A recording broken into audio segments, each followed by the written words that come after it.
Política es el arte de gobernar, es decir, hablamos de gobierno.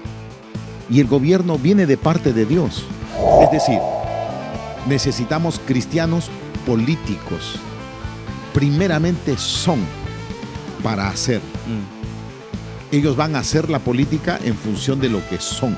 Si son verdaderos cristianos, van a hacer buena política. Sé excelente en ese lugar, sé eficiente y da un buen testimonio. Dice, para que glorifiquen a vuestro Padre al ver vuestras buenas obras. Hola, yo soy el pastor Carlos Paredes y estoy en Relevant con Kevin Tamay.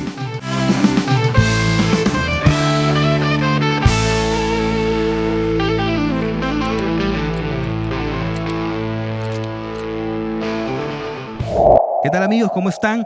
En esta oportunidad aquí en Relevant con Kevin Tamay vamos a tratar un tema que creo que es importantísimo tratarlo. Sobre todo porque como cristianos en algún momento de nuestra etapa, de nuestro caminar en Cristo o en la iglesia, nos hemos encontrado con esta palabra que ha sido muy satanizada por muchos años y es política, ¿no?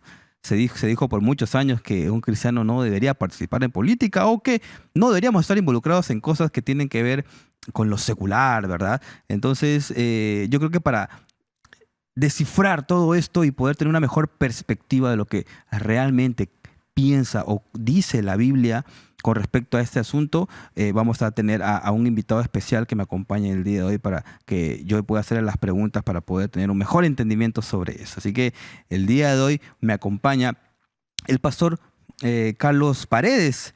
Él es director de RISE, Reformadores Influenciado las 7 Esferas para Latinoamérica. Es cofundador del Centro Cristiano para la Vida Pública con sede en Washington, D.C., tiene experiencia en sus labores pastorales y en el desarrollo personal, desde el coaching y el mentoring.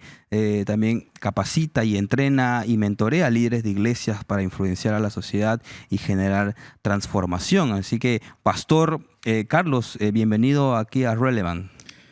Hola, Kevin. Yo feliz y agradecido al Señor de poder estar juntos en este espacio por la consideración que tienes de invitarme a Relevant, que de seguro va a estar sonando y se va a volver viral cada día todo lo que va a salir desde este programa. Que sea un tiempo muy especial. Agradezco a Dios por tu vida, por esta iniciativa que será como un faro, empezando a iluminar y a traer luz sobre este tema tan importante que acabas de enfocar, la participación de cristianos en política. Sí. Sí, bueno, gracias, pastor, por acompañarme el día de hoy. Y sí, yo creo que es un tema importante que debió tratarse hace muchos años atrás, con mayor pasión, digámoslo así, pero que no estamos tarde todavía. O digamos que sí estamos tarde, pero que aún no hemos perdido el partido. Estamos a tiempo todavía de que se toque este tema, de que en las iglesias se hable sobre estos asuntos, porque creo que la política es un aspecto que nos involucra a todos, así querramos aislarnos en las 4 paredes de la iglesia, ¿no? Entonces, con eso quisiera iniciar. Pastor, la palabra política ha sido muy satanizada por mucho tiempo. ¿Cuál considera usted que es realmente, a la luz de la Biblia, este rol que debe tomar el cristiano al momento de evaluar, ser partícipe de los asuntos políticos? Gracias, Kevin. Política es el arte de gobernar. Es decir, hablamos de gobierno. Y el gobierno viene de parte de Dios. Dice la Escritura que no hay ninguna autoridad que no sea establecida o puesta por Dios. Y cuando miramos los antecedentes bíblicos, históricos, encontramos a un José. José fue político porque fue gobernante. David fue político, fue gobernante. Daniel fue político, fue gobernante. Así es. Entonces, y son ejemplos a seguir. Y muchos de ellos con una unción muy especial. En el caso de José, un gran administrador, pero con una gracia profética. Lo mismo con David. David, un gran profeta. Cuando miramos los salmos de David, porque no escribió cartas, pero en los salmos encontramos revelaciones que él tuvo acerca del Mesías, por ejemplo. Y Daniel, Daniel, que estuvo entre los babilonios, entre los medos persas. El hombre es reconocido como uno de los profetas del Antiguo Testamento muy significativo, con una perspectiva muy, muy impactante con respecto a su manera de proceder. Entonces, hoy por hoy, ¿qué debemos considerar? Por supuesto, número uno, que los cristianos estamos llamados a ejercer una responsabilidad política. Quizás no bajo una perspectiva y un compromiso partidario, a menos que ese partido tenga sus bases ideológicas alineados a los principios bíblicos. Porque todo partido tiene que tener una base ideológica, está en su famoso ideario. Entonces, si usted quiere participar en política, si usted es un hombre de fe, un cristiano, un seguidor de Cristo, pues no diga que no lo puede hacer. Por supuesto que lo puede hacer. Si lo va a hacer partidariamente, mire bien a qué partido se afilia, con qué partido se involucra, que las bases ideológicas de ese partido estén alineadas a los principios y valores de la palabra de Dios.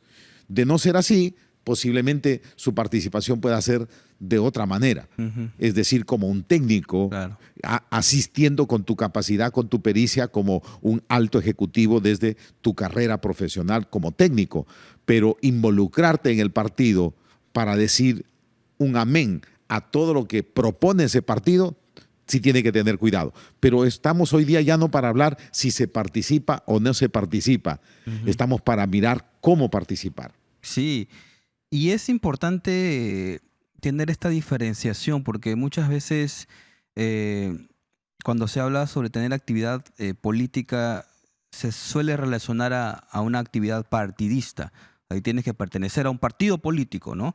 Pero no necesariamente, ¿no? O sea, nosotros, por ejemplo, desde un espacio como este, como Relevant, tocamos temas políticos, invitamos a personas que tienen una visión política, hacemos comunicaciones con aspectos políticos y no pertenecemos a un partido político como tal.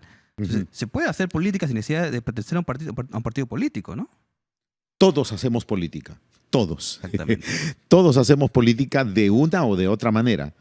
Un programa puede ser un programa de análisis político, un programa de orientación y formación política, y estamos hablando de política. Estamos hablando del arte de gobernar, y se gobierna desde los poderes establecidos. Si son democracias, puede ser un poder ejecutivo, legislativo o judicial. Es decir, un juez que profesa su fe. Si usted es un juez y profesa la fe basada en Cristo, mucho cuidado. No vaya a estar siguiendo las ideologías hoy reinantes, porque la palabra de Dios dice que los jueces tienen que amar el derecho para traer justicia. Y el derecho que trae justicia se fundamenta en la verdad. Es algo, Kevin, que hoy día estamos mirando a nivel del sistema judicial, que es gobierno. Sí. El gobierno es un gobierno en tres poderes. Y es triste ver cómo la administración de justicia hoy por hoy, no solamente en el Perú, en el mundo, es una justicia demasiada politizada y con orientación ideológica. Vaya, ¿no? Parece que todos han pasado por una escuela de formación de izquierdas. Sí, pareciera, ¿no? Pareciera. Y es triste al mismo tiempo, ¿no? Porque digamos que los del otro lado, los de la derecha, los que manejamos de repente una ideología un poquito más conservadora, tradicional, dejamos o abandonamos la lucha y la pelea en determinado momento, ¿no? Por eso es que estos movimientos pues han ganado tanto campo en casi todas las áreas, ¿no?, de la sociedad, ¿no? Los vemos en el entretenimiento, en las redes sociales, en la cultura, en la política, hasta en la religión incluso han podido ingresar, ¿no? Hemos visto iglesias cristianas que tienen, no sé, pues líderes o pastores homosexuales. Entonces, que uno pensaría que esto sería imposible que se dé, pero se está dando. Claro. Se está dando, ¿no? La Biblia nos dice que nosotros militamos nuestra fe, y mientras militamos nuestra fe, vivimos nuestra fe hoy aquí en la tierra, vivimos en una batalla. aunque el término dice competencia, vivimos Sí. en una competencia. Y la pregunta es, ¿contra qué competimos? Ujú. ¿Contra quién competimos? Entonces, ¿contra qué competimos? Competimos, dice la Escritura, contra formas de pensamiento, Sí. con argumentos. Y son pensamientos y argumentos, según Pablo en 2 Corintios, que se oponen a la verdad, que se levantan en contra de Jesús. Así es. Entonces es tan fácil identificarlos. ¿Cuáles son esos pensamientos hoy por hoy que se oponen a la verdad? Que se oponen porque no hay dos verdades. No. Y la iglesia es columna y baluarte de la verdad. Por lo tanto, los que somos parte de la iglesia del Señor estamos bajo la responsabilidad y el compromiso de participar activamente. Por eso Jesús dijo, vosotros sois la sal de la tierra. A ver, si nosotros no salamos la política, es decir, el gobierno, entonces el gobierno va a dar leyes malas, leyes perversas, leyes para oprimir. ¿Y qué es lo que va a hacer después? ¿Qué vamos a hacer nosotros? Nos van a querer pisotear. Claro. Es una sal que será pisoteada. Y es lo que hemos visto en la historia. Momentos en donde el oscurantismo, la oscuridad que llega a estas esferas de gobierno, es donde empieza a afectar la sociedad. Por eso yo te digo, tú que profesas una fe, dispón tu corazón, no a lo que yo te diga, a lo que dice la palabra. Vosotros sois la sal de la tierra. Es decir, ¿dónde es el campo donde Dios te ha sembrado para salarlo?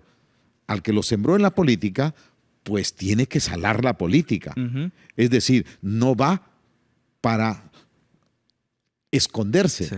no va para someterse, no va para sucumbir. No, tiene que llevar los principios, tiene que llevar los valores y tiene que llevar la verdad. Ujú. Y hacerlo desde el foro político, que es un foro de debate a través de un congreso donde se debaten leyes, a través de un ejecutivo que tiene que gobernar para todos y que tiene que hacer que la justicia llegue y alcance a todos por igual en una nación.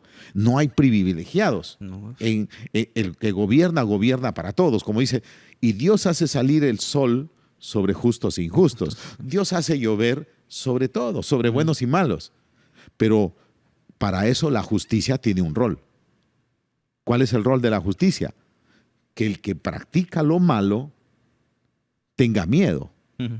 Pero vivimos hoy por hoy en una sociedad relativista, en donde a lo malo le dicen bueno y a lo bueno malo. Entonces estamos en competencia. Eso quizás nos lleva al campo de la educación. Mm. Y es triste ver lo que está sucediendo hoy en día, Kevin. Sí. Lo que ha pasado con la Universidad Católica y hace poco Sí. con la Universidad San Marcos. Sí. Están cometiendo un suicidio intelectual. Sí.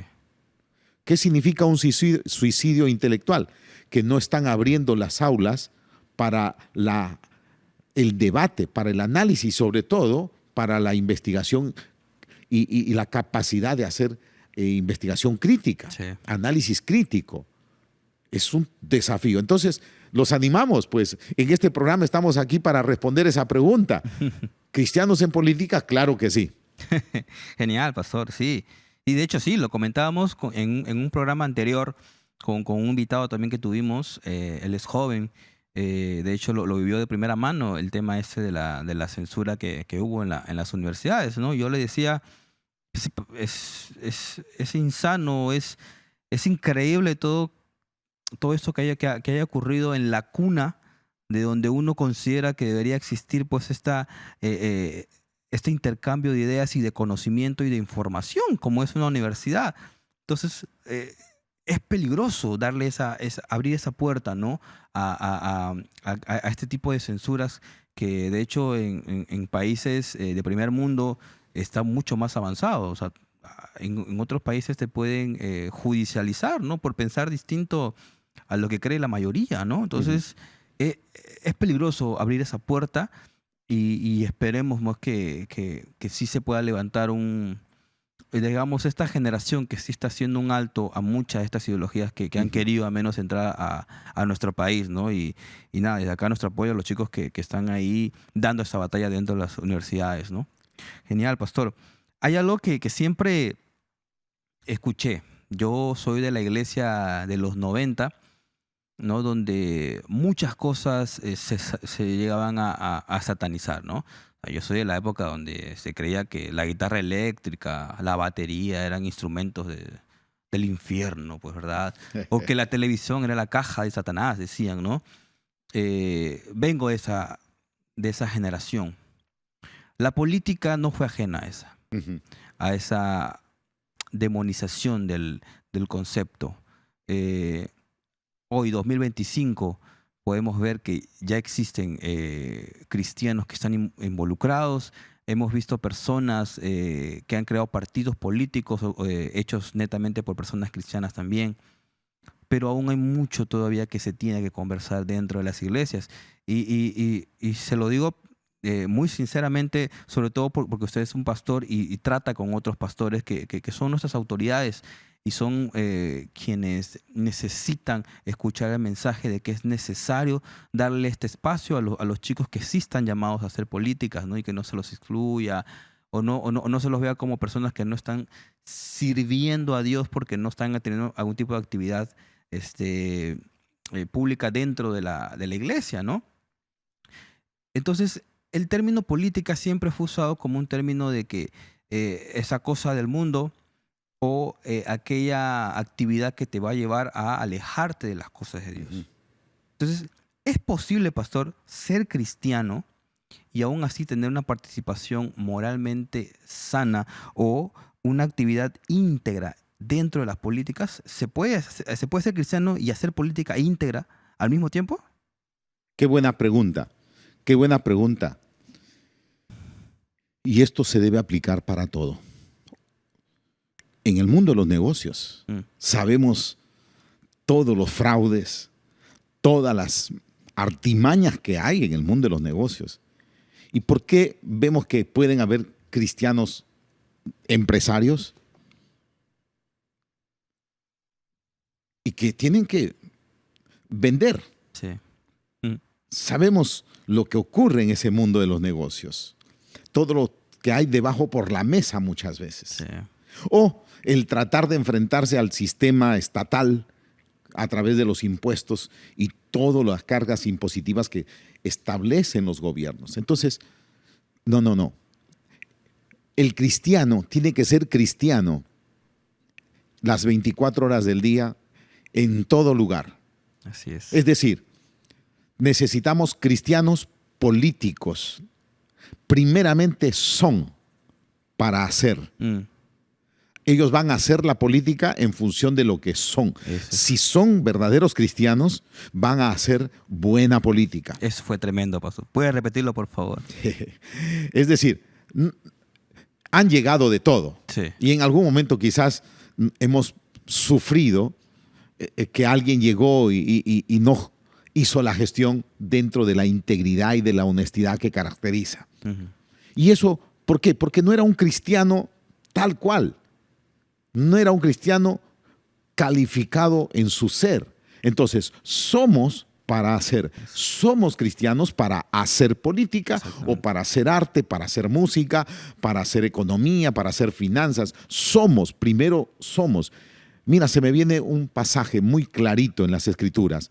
Jesús dijo, bien hecho, buen siervo, en lo poco has sido fiel, en lo mucho te pondré, ten autoridad sobre 10 ciudades. Bien hecho habla de la capacidad, de la pericia, de que el producto que ha generado, lo que ha producido, es excelente, porque Jesús lo califica de bien hecho. Pero no solamente califica el producto, que es uno de los males del día de hoy. Sí.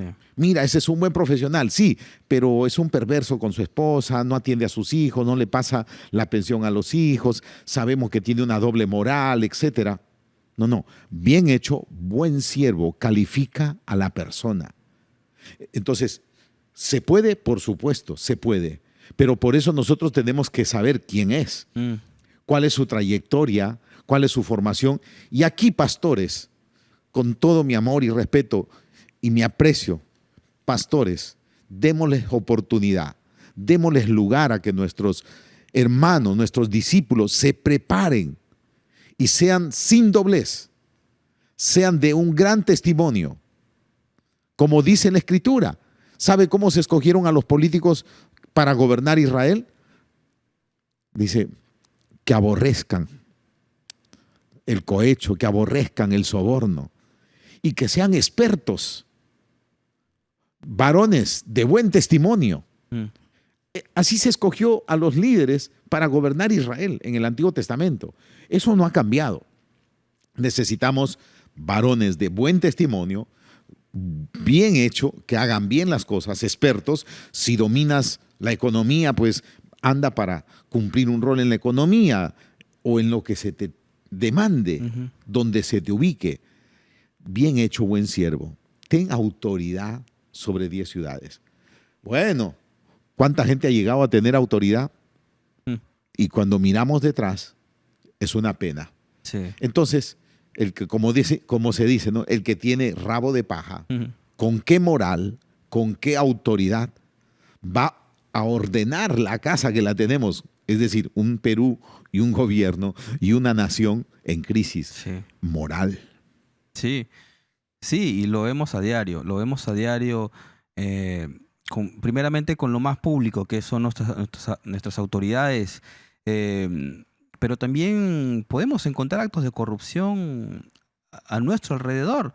Lo explicábamos en un programa también pasado, donde decíamos, si deseamos erradicar el mal de la corrupción, no solo se debe apuntar a lo que hace el congresista, a lo que hace el presidente, sino también a lo que estamos haciendo nosotros como individuos dentro de nuestro núcleo, ¿no? O sea, desde que yo voy al mercado a comprar mi kilo de papa y mi caserita tiene la balanza pinchada para que pese menos o más de lo que es, Así es. Eso es un acto de corrupción. Así es. Y ella no está en un ambiente político, ella no está en el Congreso. O sea, ese mal que es importante erradicarlo, se erradica muchas veces desde lo que se enseña, por ejemplo, en las iglesias. Por eso es importante. O sea, con llamar a que los jóvenes hagan política, no estamos diciendo que los jóvenes dejen de hacer iglesia. Claro que no, porque como usted lo dijo, primero tenemos que ser.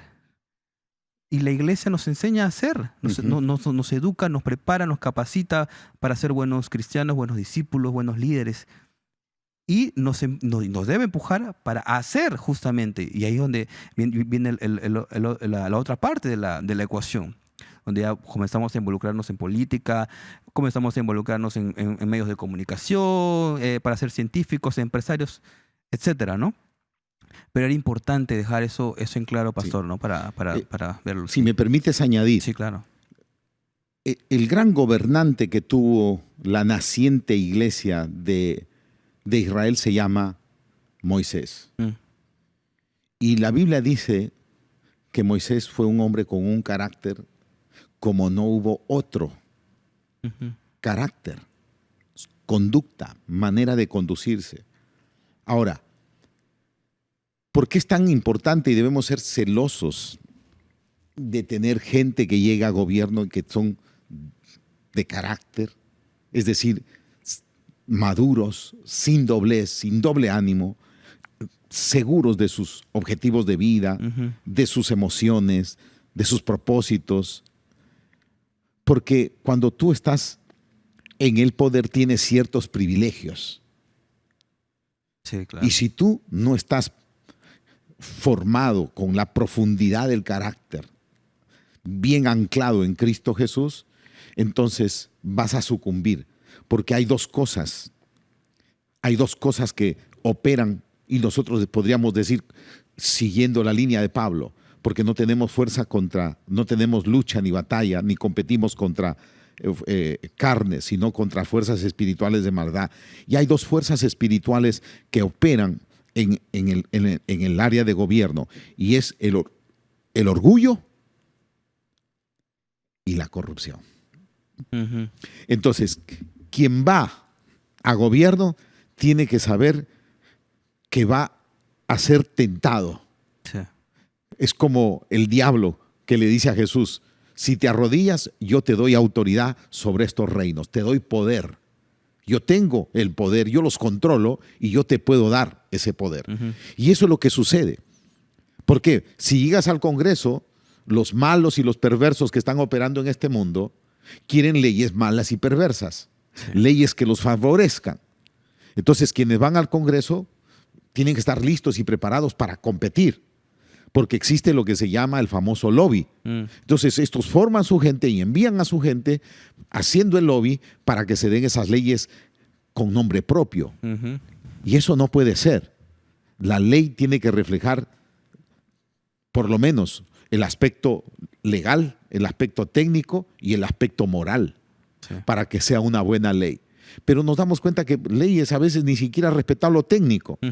Y se dan leyes. La ciencia dice una cosa, pero la ley dice en contra de la ciencia. Y lo argumentan tal vez en un pensamiento, en una ideología, en un razonamiento, pero desconociendo lo que dice la ciencia. Esa ley no es buena, es una ley mala, porque no considera el aspecto técnico.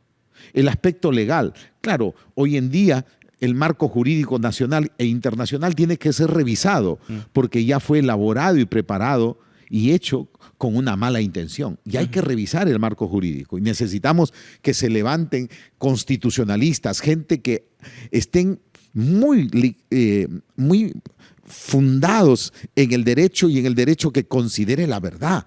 Porque si no consideramos la verdad y en medio de este relativismo vamos a ir a una crisis mayor. Pero este es el tiempo. Y luego la parte moral. Una ley es mala si no considera la parte moral. Y eso lo podemos ver por antecedentes históricos. Grandes imperios cayeron por la parte de la inmoralidad, como Roma, por ejemplo. Sí. Definitivamente es importantísimo y qué bueno que haya podido dividir eso en esos tres aspectos que son importantísimos al momento de generar una ley, ¿no? Y saberlos incluso desde antes de tener algún tipo de cargo público. Es básico poder tenerlos. Es básico poder tenerlos. Pastor, para conocerlo también un poquito a usted y de paso también responder una pregunta que creo que es una de las preguntas, digamos que es la tercera pregunta más importante de la vida, al menos yo creo, yo lo considero así, ¿no? La primera es claramente aceptar al Señor en tu corazón, ¿no? Recibir la salvación a través de Él es una de las interrogantes que muchas veces el ser humano se ha hecho, ¿no? Encontrar la salvación, ¿no? La segunda tiene que ver con la pareja, ¿no? Porque la pareja que uno escoge en la vida es aquella que muchas veces determina en lo que te terminas convirtiendo luego, ¿no? Y esta tercera pregunta es súper importante también, que tiene que ver con cuál es mi propósito en la vida, ¿no? ¿A qué estoy llamado? Para responderla me gustaría poder conocer primero cómo usted descubrió, cómo usted se dio cuenta de que debería tener un involucramiento, ya sea en la vida pública o este llamamiento al pastorado. ¿En qué momento usted se dio cuenta? ¿Cómo fue que Dios habló a su vida? Que de paso también le damos algunos alcances al joven que nos puede estar mirando y que se hace esa misma pregunta, ¿no? ¿Cómo encuentro mi propósito en la vida? Hay algo importante que tenemos que ver, por supuesto, desde la Escritura. La Biblia dice que antes que seamos formados en el vientre de nuestra madre, Dios ya nos conoció. Sí. Entonces tenemos nosotros, no sé, un tiempo o etapa, diríamos, un momento preexistente, donde Dios nos conoce. Y dice que Dios nos visualizó, porque vieron, dice, tus ojos vieron mi embrión, nos visualizó. Nos diseñó para un propósito. Y incluso hay un registro, porque dice, todos fueron escritos. Sí. Y luego nos asignó a la tierra para cumplir un propósito. Uno de los casos muy claros es David, que escribe el Salmo 139. El otro caso es el mismo profeta Jeremías.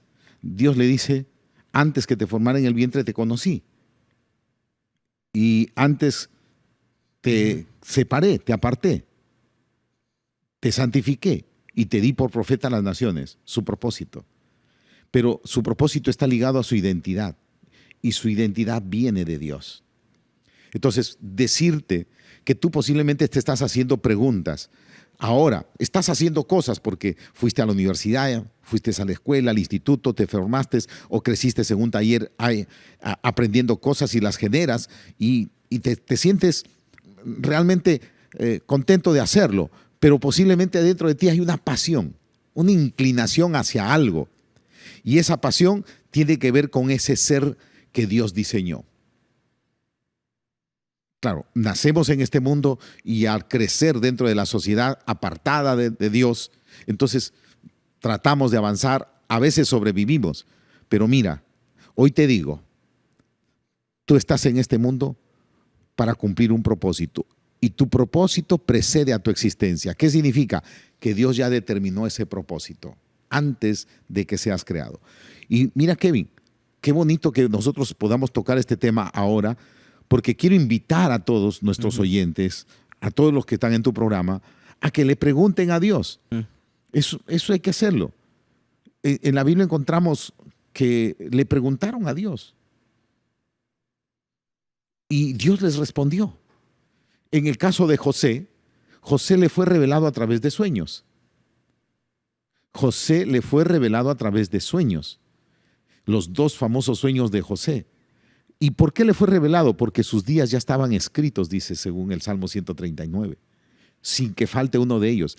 Y en él Dios ya había dado todo para poder llevar a cabo y cumplir ese propósito. Estamos en este mundo para cumplir un propósito. Por eso Pablo dice que somos hechura suya creados en Cristo Jesús para buenas obras, las cuales Él preparó de antemano para caminar por ellas. Entonces, preparó para mí ¿qué? Yo crecí dentro de un ambiente, de una familia normal. Mi padre fue policía, mi madre ama de hogar. Crecimos en el cultivo de un viñedo, tuvimos vid, tuvimos un poco de ganado. Yo crecí en el ambiente agrícola ganadero, ¿no es cierto? Allí, con ese ganado de papá, y aprendí todo lo que tiene que ver con eso. Y mi padre quería que yo sea un ingeniero agrónomo, pero yo quería ser artista. Porque siempre me vi como un comunicador, hablándole a la gente, ¿no? Entonces, fue un día en el que yo estuve en una sala de teatro, en un teatrín de mi escuela de arte, porque mi primera carrera es arte dramático. Estaba haciendo expresión corporal, preparándome, haciendo un ensayo, y ahí Dios me habló. Y me dijo que me quería delante de la gente, no para entretenerla, sino para hablarle las verdades eternas. Entonces, eso hizo un giro en mi vida y me empecé a preparar. Entonces, me he formado en el área de la teología, he estudiado un poco de filosofía, pero luego me he formado en todo lo que es el desarrollo personal. Claro. Porque yo entendí que mi llamado es hacer que la gente brille. Hacer que la gente brille. Y para eso yo tengo que ayudarles a encontrar su propósito y a que vean qué herramientas tienen y cómo pueden establecer sus objetivos y una ruta a seguir para alcanzar sus objetivos. Entonces, desde siempre, como pastor, he tratado de hacer que la gente brille. Y luego, en la formación y en el entrenamiento que he tenido, con el coaching, el mentoring y el desarrollo personal, es ayudar a que las personas brillen. Entonces yo concluiría y diría, sí, tenemos acceso, preguntémosle al Señor.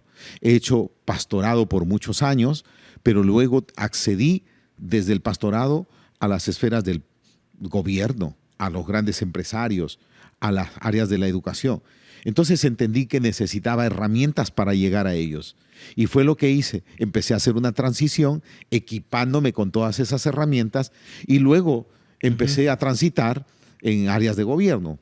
He hecho capacitaciones en el Ministerio Público, en la Academia de la Magistratura. Bueno, todavía soy profesor en temas de liderazgo, profesor invitado, en el Ministerio de Justicia, en el Ministerio Público.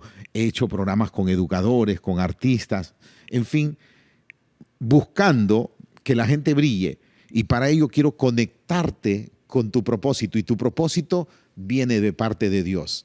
Antes de que tú fueras formado en el vientre, Dios determinó tu propósito. Por eso podría terminar diciendo que lo que Jesús dijo, así alumbre vuestra luz delante de los hombres, para que glorifiquen a vuestro Padre que está en los cielos al ver vuestras buenas obras. Obras. Tú tienes una obra. No sé si tu obra es en el área de lo político, de gobierno, o tu obra es en el área de lo artístico o de las comunicaciones, que tanto necesitamos hoy, comunicadores que generen esperanza y no Así esa es. comunicación tan negativa, tan fatalista y sensacionalista en el día de hoy. Sí. Yo descubrí de esa manera, preguntándole a Dios, siendo fiel en lo que me encargaba. Y me encargó, me dijo, bien hecho, buen siervo, transición a otra área, a otra área. Y bueno, tú sabes, hemos logrado fundar el Christian Center for Public Life, el Centro Cristiano para la Vida Pública, bajo Johnny y Elizabeth Enlo. Soy cofundador con Germán Chica, Juan Rabasa, Guillermo Pacheco, los que fundamos en algún momento, el año 2019, esta institución, para entrenar a las nuevas generaciones de políticos de toda América Latina. Genial, pastor. Sí, de hecho es un badaje que usted lleva ya de tantos años involucrado en actividades tanto en lo eclesiástico, en lo pastoral, como también en lo público, ¿no? Y es algo admirable, ¿no? Que haya podido encontrar ese equilibrio y sobre todo de que responda a esa pregunta de que si es posible que alguien pueda tener actividad en lo público y también actividad pastoral. Bueno, es posible, ¿no? Es posible ser cristiano y tener ese tipo de actividades también en lo público.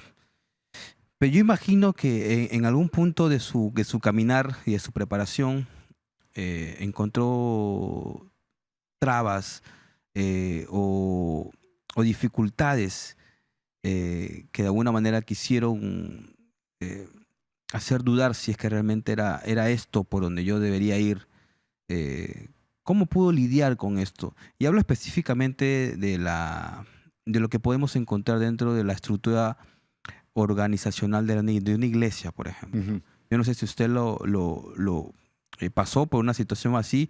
Si es así, si nos puede compartir cómo cómo pudo lidiar, porque yo sé que de alguna manera debe haber alguien que nos está mirando y de que tiene de repente todo ese ánimo de querer hacer cosas en la vida pública porque siente que ese es su llamado, pero se ha visto en esta disyuntiva de que a lo mejor su iglesia no tiene esta apertura, ¿no? A apoyar a los chicos que tienen algún tipo de llamado que está fuera de las cuatro paredes de la iglesia.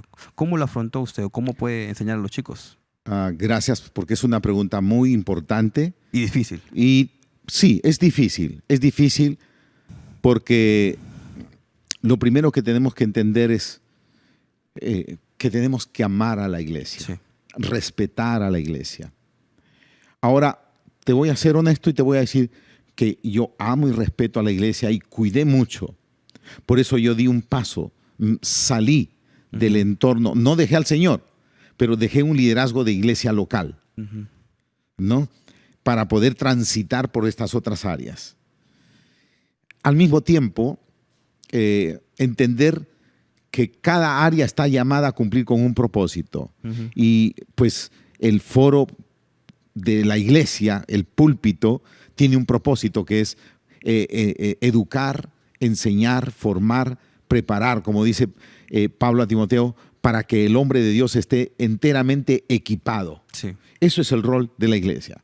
Pero en la iglesia no podemos ser deterministas y decirle, no, usted tiene que servir al Señor de esta manera, sino cada quien tiene que responsablemente buscar eso delante del Señor. Y eso es crucial. Identidad determina propósito. Si hay una crisis de identidad, va a haber una crisis de propósito.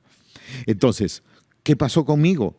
Amé y amé más y respeté. Y nunca, cuando me invitaron a alguna iglesia, usé ese púlpito para hablar de política.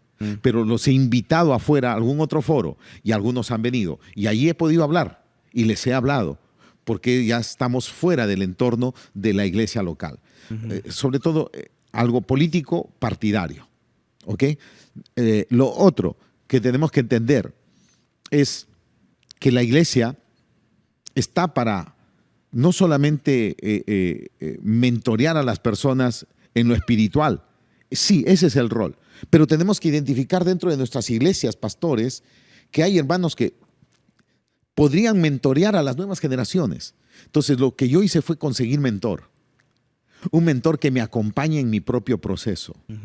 Y yo he transicionado y he tenido hasta 4 mentores en estos procesos que me han acompañado para entender lo que posiblemente mi pastor no me podía entender. Yo soy pastor y el pastor tiene un llamado específico, ser un padre espiritual, un guía espiritual. Pero de repente el pastor no entiende de gobierno desde la función de un gobierno civil. El pastor entiende el gobierno de la iglesia local, pero no entiende el gobierno civil. Entonces, si alguien en la iglesia, en la congregación, tiene un llamado al gobierno civil, el pastor debería seguir siendo el líder espiritual, el mentor espiritual, pero sugerir que el hermano que tiene esa vocación, pues busque un mentor que lo acompañe. Y el mentor es alguien que ya llegó a donde tú quieres ir y te va a ofrecer esa experiencia, ese acompañamiento, ese respaldo moral, espiritual y ese conocimiento. Y eso ayuda en gran manera. Entonces, ¿qué es lo que hay que hacer? Amar a la iglesia. ¿Qué es lo que hay que hacer? Respetar ese foro y empezar a ganarnos el respeto al foro que nosotros queremos. Y eso se gana con el respeto. Buscar un mentor. El mentor te va a acompañar en tu propio proceso. Y dentro de la iglesia yo descubrí que tenemos gente experimentada en todas las áreas. Sí. Entonces, lo que tenemos es que darles un sentido de misión. Hey, hermano, usted tiene que mentorear a estos jóvenes que están entrando a la vida pública, a estos jóvenes que tienen aspiraciones a un proceso de alcaldía, a un proceso de gobierno regional, a un proceso de ser diputados, legisladores o senadores. Necesitamos que los hermanos mayores, como dice Pablo en Timoteo, les enseñen a los hermanos menores a cómo conducirse. Sí. Eso es hacer una mentoría, que es lo que no hay. Sí. Entonces, el que va solo está expuesto a sus propios errores y a sus puntos ciegos. Y allá afuera hay una batalla y hay un enemigo que no perdona. Sí, y es una batalla muchas veces cruel, ¿no? Que no perdona y no distingue posiciones, estatus. Igual si no estás preparado o si no estás acompañado, puede llegar a destruirte, ¿no? Entonces, era importante también tener eso claro. Ahora, pastor, ya culminando, para aquellas personas o cristianos que ya están involucrados, ya hablamos de los que quisieran involucrarse o aquellos que todavía estaban dudando y que les hemos hecho la invitación a que sí deberían involucrarse si es que ese es su llamado. Pero aquellos que ya están involucrados, ¿qué errores cree usted que deberían evitar estando ya involucrados en la vida pública? Porque hay errores o hay algunas, digámoslo así, armas que usa el enemigo para poder derribar y derrumbar a estos cristianos que ya están involucrados en política. Pero ¿cuáles son estas falencias o estos errores muy comunes que tendemos a cometer ya estando involucrados en política?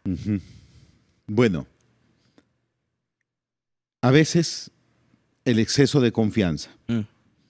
Conozco a un alcalde que hizo 5 gestiones de alcalde. Wow. Y nunca fue llamado por un tema o le encontraron algo de corrupción. El presupuesto de su distrito no era un gran presupuesto, pero el hombre fue prudente. Y dice la palabra, en este caso, que David era prudente, que José era prudente, que Daniel era prudente, sus amigos eran muy prudentes.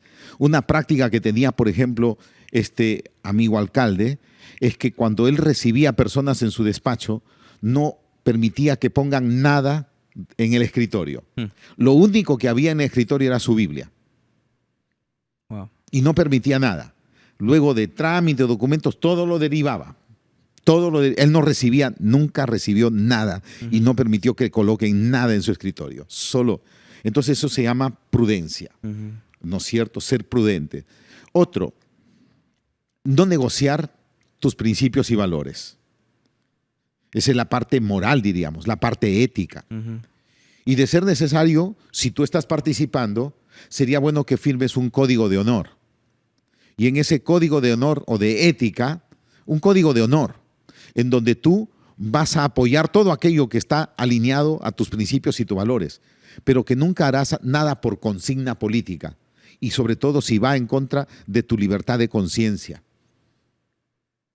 Firma, porque no estás obligado, porque cuando hay obligación deja de ser democracia, se convierte en tiranía.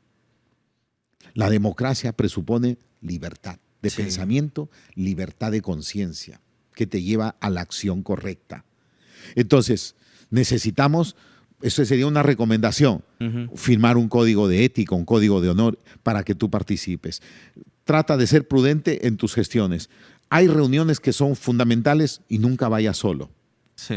Trata de tener un testigo para que eso sea tu respaldo con respecto a esa batalla que tú enfrentas, donde muchas veces se les siembra, porque una de las cosas que el enemigo busca es desacreditarte. Y para eso puede ser un tema de dinero, un tema de faldas, ¿no es cierto? Son las cosas más comunes. Sí. Allá afuera el enemigo tiene un lema: todos tienen su precio o su vicio. Su precio o su vicio. Sí. Entonces, si tú estás yendo a ese campo, vas a estar expuesto al ataque. Sí. Ahora, necesitas tener tu mentor, necesitas tener un equipo de intercesión y necesitas ser eficiente. Y aquí quiero ser muy cuidadoso. Lamentablemente, en la politiquería no están ahorita siendo rigurosos, cuidadosos con la meritocracia. Sí. Ha descendido tanto el tema del mundo de gobierno y de la política que cada vez hemos visto, disculpando a cada personaje en gobierno, que no tienen las cualidades, que no tienen el perfil técnico, profesional, habilidad, competencia, pericia para estar donde los ponen. Simplemente es por un pago de favor político. Sí. Si tú eres un cristiano, no aceptes estar en un lugar para el cual tú no estás preparado. Porque recuerda, Jesús califica: bien hecho, buen siervo. Y si hay algo que podemos destacar, Kevin, de Daniel, dice que Daniel fue puesto a prueba y superó en conocimientos 10 veces más a los contemporáneos. Pero no solamente superó, sino que había en él un espíritu de excelencia. Sí, y aquí quiero hablar y aprovechar esta oportunidad que Kevin me da para hablar en este espacio de diálogo y de conversatorio, en esta entrevista, por así llamar, política. Sea excelente. La mediocridad es detestada por Dios. Dice: porque no eres ni frío ni caliente, te vomitaré de mi boca. La mediocridad es detestada por Dios. Es mejor que seas genuino y digas: yo me encargo de esto, porque eres un perito. Y mejor decir no y acepta donde debes estar de acuerdo a tu formación, tu preparación, tu experiencia, tu bagaje, y sé excelente en ese lugar, sé eficiente y da un buen testimonio. Dice: para que glorifiquen a vuestro Padre al ver vuestras buenas obras. Sí. Y yo agregaría a eso una frase que una vez escuché hace muchos años y que fue muy, digamos, confrontó mucho mi vida. A mí se me dijo: corrupción también es que aceptes estar en un lugar en el cual tú no te has preparado. Buenísimo, buenísimo. De hecho, sí. Así es. Sí, fue brutal para mí, ¿no? Porque me llevó justamente a tomar conciencia de que debía prepararme. Así es. Debía prepararme, ¿no? Y también a tomar conciencia de que no todas las cosas que uno las hace muchas veces por servicio tienen que ser también sin excelencia. De hecho, yo soy un enemigo de hacer las cosas improvisadamente, porque incluso hasta lo que trabajamos en comunicaciones, hasta lo improvisado se prepara. Así es. Hasta lo improvisado se prepara. Entonces, yo creo que Pastor ha dado en el clavo y en el punto en ese aspecto, y más de un joven se va a sentir confrontado, pero para bien, de justamente utilizar las herramientas que existen hoy en día, la información que ya existe disponible, en la cual tú puedes prepararte, está al alcance de la mano. No necesitas todos los recursos para recién comenzar a prepararte, ¿no?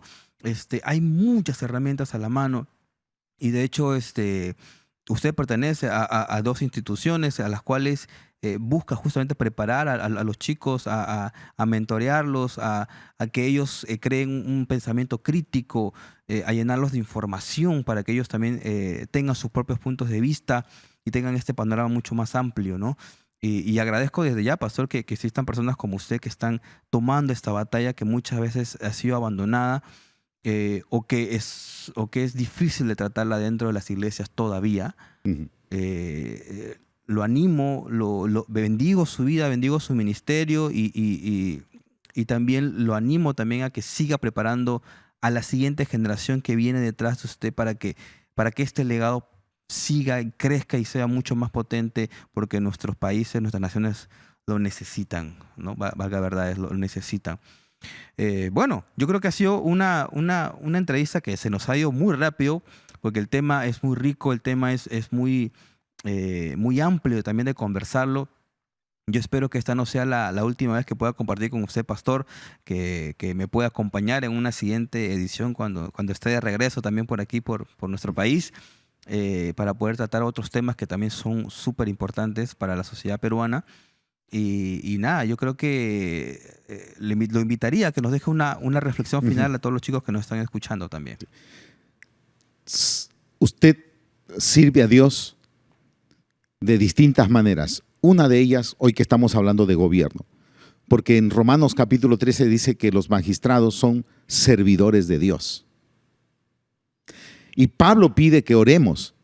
En Primera de Timoteo, la primera recomendación que Pablo le da a Timoteo en la iglesia de Éfeso es que oren, clamen y pidan a Dios por las autoridades.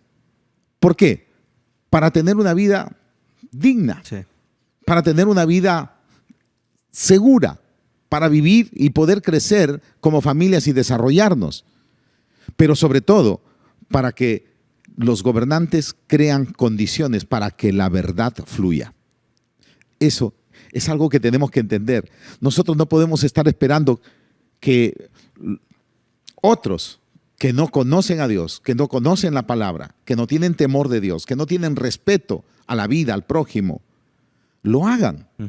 Entonces, es muy interesante porque Pablo da esta recomendación dentro de un contexto de un imperio esclavista, pero que habían ciertas normas de gobierno dentro de ese sistema de república que manejaba Roma cuando fue el tiempo que Pablo da estas recomendaciones, que será un tema para la próxima. Kevin, yo te agradezco la oportunidad, feliz de haber estado contigo y será hasta la próxima vez. Sí, Hay mucho para hablar. Hay mucho todavía, mucho por hablar. Bueno, pastor, gracias por acompañarme. Gracias a todos también los que han estado pendientes a toda la entrevista. Si tienes alguna inquietud o otra pregunta o con respecto a algún tema en específico que te gustaría que tratemos aquí en Relevant, déjalos ahí en los comentarios para poder también leerla y poder tomarla en cuenta. Gracias, pastor, por acompañarnos. Yo creo que será hasta una siguiente oportunidad de todas maneras. Así será. Hasta pronto. Hasta pronto. Bien, chicos, esto ha sido Relevant aquí en esta edición donde hemos podido aprender un poquito más. Nos vemos en la siguiente oportunidad. Yo soy Kevin Tamay, quien los acompaña hoy aquí.